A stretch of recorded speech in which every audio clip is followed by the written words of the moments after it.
Welcome to another episode of In the Nude. Today I want to talk about finding you, again or for the first time, depending. If you're like me, it's kind of finding yourself for the first time. It's finding that heart that people talk about, or their ability to listen to yourself, that intuition, the gut, knowing how to get there. We have, most of us, been told to be quiet or smile, told what our role in life was or how to behave, pushed, pulled, crafted by action or neglect. And in so, we've learned how to silence that part of ourselves, not listen.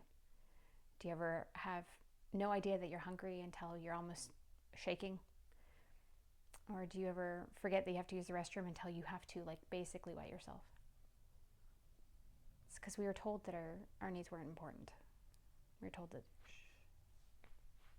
do something else. Go be productive. Go be helpful, be quiet. It didn't matter. And with that, each of those moves that we were commanded to do, crafted to do, we silence ourselves, the different parts of ourselves. We hollow it out in the same way that, did you know feelings are real? They're like a tangible thing, right? They're not just this ethereal nothing. They're a physical, tangible thing, and they go someplace. Have you ever noticed the correlation to people who put other people's happiness, people pleasing, how they often have autoimmune diseases, resentment, and how they might have anger that turns to ulcers, denigration, and breakdowns? There's science to it. It's kind of miraculous that they're finding out these things that people in the past, like centuries ago, just kind of believed without having proof. And then we forgot about and left alone. But this is about how to undo it, right? Because you're sitting there, you may have realized to some degree that that's there, but you may not have made the connection, or you may have made the connection completely, but how do we go about it? It's so much, right? Well, I would love to give you a math problem, right? It's simple, 1 + 1, and there's steps. But like most things, if it was that simple, there'd be one book and we'd have the answer, right? There's only so many ways to teach math. Unfortunately, much like most things in life, healing is a personal journey. But I'm going to talk about some things, baselines, truths, that I think you can be applied like a math problem, but you have to figure out what those things are, right? Kind of like, addition, no matter which direction you add it, it still ends up with the same answer. It's kind of like that type of principle instead of the 1 + 1. It starts with starting small. Observing what is. I found that is honestly a really great place to be, is starting with accepting and just acknowledging where it is. So for me, that looked like I did an exercise. I was challenged by somebody, I can't remember who, but to take a piece of paper, notebook, around with me and just write down when I was consciously aware of what my thoughts were happening, but what I was saying. And it was not a pretty page or pages. But I did it. For 24 hours, every time I thought and paid attention to my thoughts, I wrote them down. At the end of the 24 hours, I looked at that list. And in the center of that page, I drew a little tiny person. And that was what was. Having to look in the mirror and really, really see it. Why does it matter? Well, you're with you 24 hours a day. And the things you cycle in your brain are literally making up how you see things, how you see yourself, how your life works, right? And if you're not aware of what you're saying, you can't change the narrative. You can't adjust things. It's the awareness that starts things, right? So that exercise, I did that. And at the end of it, I looked at it and I asked myself, where do these come from, right? Are these words coming from me? Are they somebody else's words? Where was I said these words? Do I have, when I read these words, a memory that pops up? And just sitting with it, and the uncomfortable wasn't an easy exercise. And then I sat down and I thought about what I wanted my thoughts to be. I wrote another page with a little person in the center, but this time they were smiling instead of just existing. And I wrote down what I wanted to be true about what I said to myself. And then I thought about the type of person that would say those things to themselves. I thought about who that person was and how they'd show up and what relationships they'd have and how they would receive people talking to them, what they wouldn't allow, what they would allow. I thought about what their day might look like. That was one of the first exercises that really helped me, because meditating and silence, that was triggering.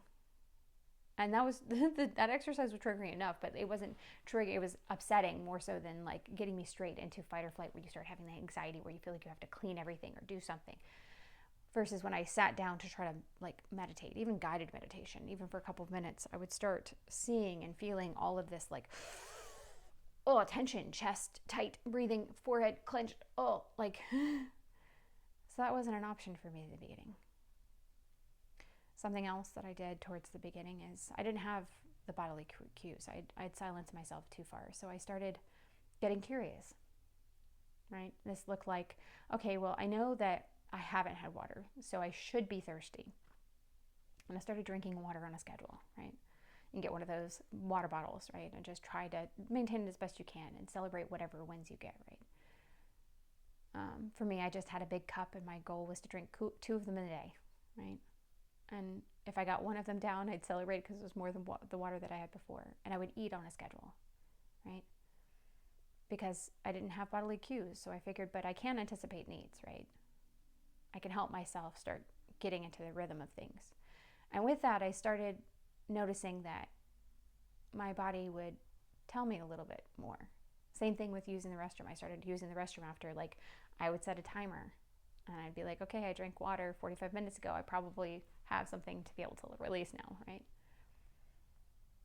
And I started noticing that really quiet, I would start having like needs where I could walk in the pantry and be like, man, I really want protein, whether it's nuts or meat or eggs or protein powder. I just like really wanted protein. And I started noticing small things with that. Or like when I was feeling upset about something, I didn't know what my body would want, right? What was comforting. So I just started test casing things. I know that water made me calm, right, most of the time. So I would try like maybe a shower. Oh, that didn't work. Okay. Maybe a bath. No, that didn't work. Okay. Do I want to lay in bed and put a sad song? No, that made it worse. Okay. Do I want to go into a dark closet and just touch the carpet or touch a soft material and take some deep breaths for a couple of minutes? Oh, that helped this time. It didn't help next time. I started just getting curious. Do I want to go outside and just listen to nature? And I started seeing patterns of things that I could help. And then the more I started listening, the more I would start being able to do like I would get that like, oh yeah, like lean forward feel about something. And I started hearing things like, when you get that craving, like you desperately want to, like you're stressed and you desperately want to eat some chocolate, right? I could start noticing the difference between that craving and what my body's wanting, which is to feel happier. I'm stressed and I want to feel happier. So it's seeking dopamine. In the same way that you might like find yourself scrolling on social media, right? And it ends up being 30 minutes and you're like, what happened? And you know that you were having a bad day. Your body is looking for an escape. It's looking for catharsis. It's looking for happier feelings. And the social media is probably not going to get it for you, but you still turn there because it's distraction, right? In the same way that you know that chocolate's delicious, but it's not going to actually help you feel the best you could, especially when you are like me and you don't eat just like a little bit, you eat like the whole thing, because you're not seeking it for the pleasure of eating a little bit and tasting it, but you're seeking it in an escape where you're not even tasting it and you're just shoving it in your face like a binge. So I started noticing the feeling behind it and then questioning, is this a thing that I want to do? Or is this a thing that I'm looking for an escape? Like today, I was a little sad because of interaction I had with a friend, and I felt the desire to eat a giant ice cream cone. Now, there's no denigration. Ice cream's delicious, and I definitely believe in having treats. But this particular time, I sat with it, and I said, am I wanting ice cream actually, or am I wanting the effect sugar has, dopamine has? Because when I was like, could I? It was that. I was wanting to escape. So instead, I went outside. I had a peach, and I sat and I listened to nature, because that also gives dopamine, as does fix us, the feeling And I'm not saying that's the right answer. I'm just saying for me, that was the right answer right now. I felt better. I felt more aligned. And I didn't have the lag off that I get with sugar. I also started trying in the beginning something called sacral calibrations. There's a wonderful creator on probably more than one platform, but TikTok is where I found them, called Reiki Marco. And he does these wonderful videos where he just asks you questions. Because you have this gut, right? This, like, people talk about the intuition, the gut, and it's these like instantaneous, you don't have to think about it, answers. And we're squashed with them when we're little kids because we're like, use your words. And yes, we do need to know how to use our words because society needs us to use our words, but it's also very important for us to know gutturally what we want, right? It's not always the polite answer, that guttural thing. And he goes through and he does these questions, and they're silly things like, are you holding your phone in your left hand? Are you thirsty? Are you a chicken? Do you like chickens? You know, these random questions that you can go, and you don't say yes or no. It's just a gut response. And if you don't know, you can go, It's just, You answer without words because it helps connect your body to yourself instead of filtering through your brain, because our brain is the polite answers, right? Where you feel like you have to say sorry, or you feel like you have to make an excuse, or you feel like bad for somebody else even though you know you don't want the thing. Those sacral calibrations were really helpful for me to practice getting back in line with what I wanted.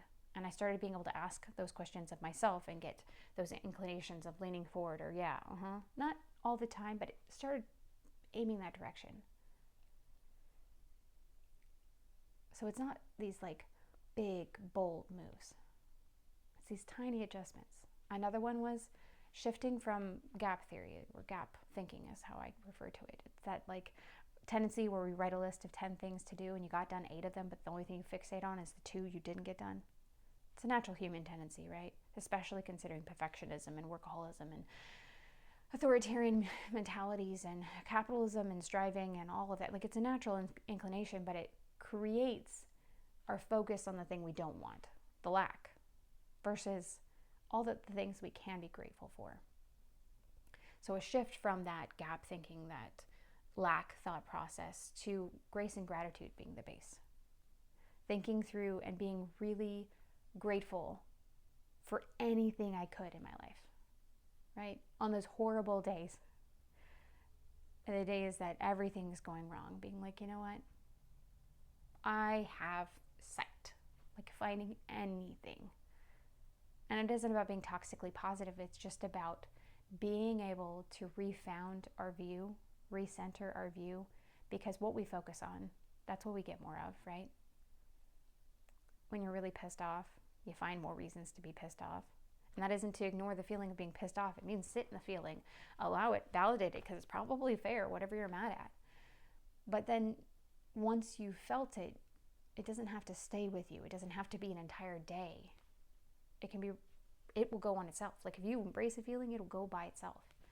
But sitting there and having grace for yourself. And part of that is sitting in those feelings, right? Grace for the fact that it's fair that you have these tendencies, even if it's frustrating. And it's okay for it to be frustrating, because it is frustrating. You want it to be a different way.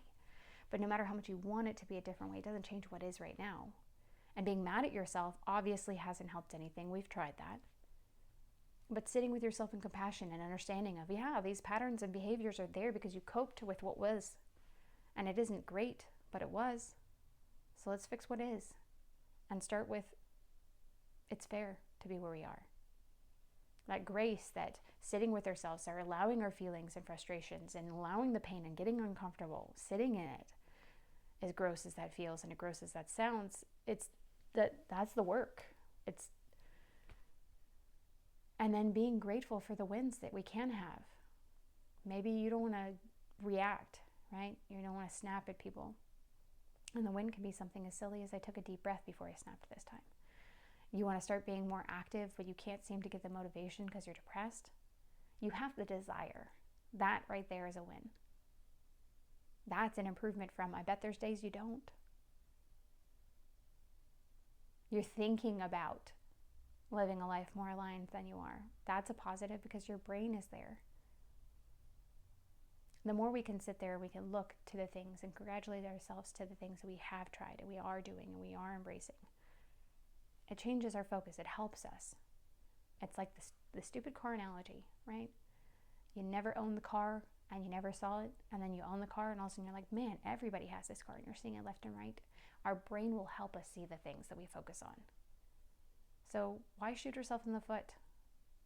It's one of the reasons why it's really difficult to live a life where you're trying to thrive and you're trying to enjoy life when you're constantly integrated with and inundated with the news of what's happening in the world. I'm not saying to not know the news, and I do understand it's a privilege to not have the news and like be able to say I'm exhausted from it. I understand all of that. But in the same world, the only way for you to be able to take care of another person is for you to be in an okay mental health place. And part of that is finding reasons to dance in the midst of it. The world is on fire all of the time.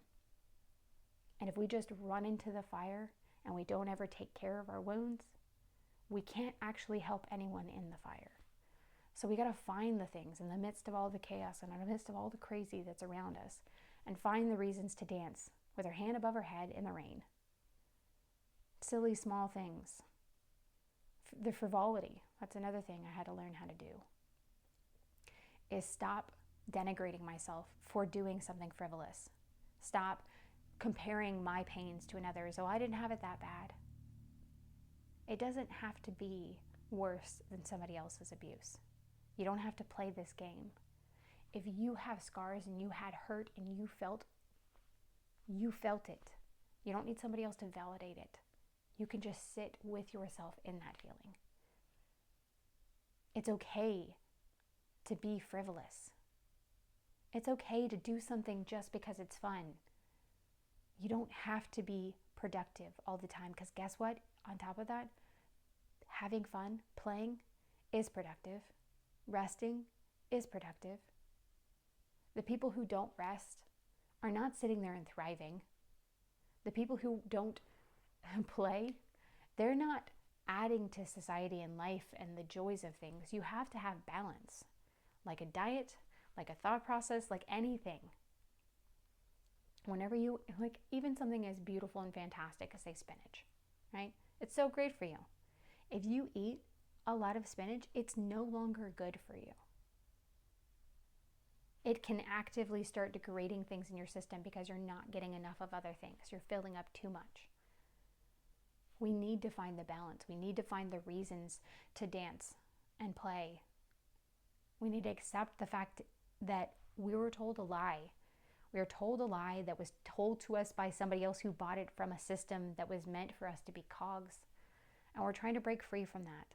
So that means we have to be willing to have things be different for them to look different. We have to get uncomfortable because we've done the known. We've done this hating on ourselves, grinding until we fall apart. It's time to get uncomfortable and change the actions because we want to have a different end. And to get a different end, we have to change. We have to do something different. And that's uncomfortable. And sitting with that uncomfortable, sitting with our feelings, being with ourselves.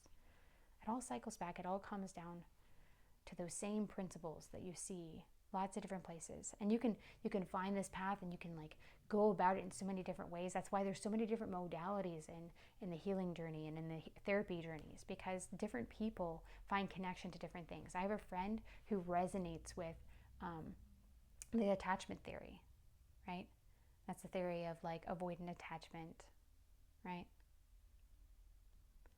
And there's another friend who is really invested in IFS. It's the systems within yourself when you disassociate, you part yourself out. They're all connected. They're all the same. They're all united. They're all helping you. It's just a matter of what paths help you. What paths do you connect with? What paths resonate and help you?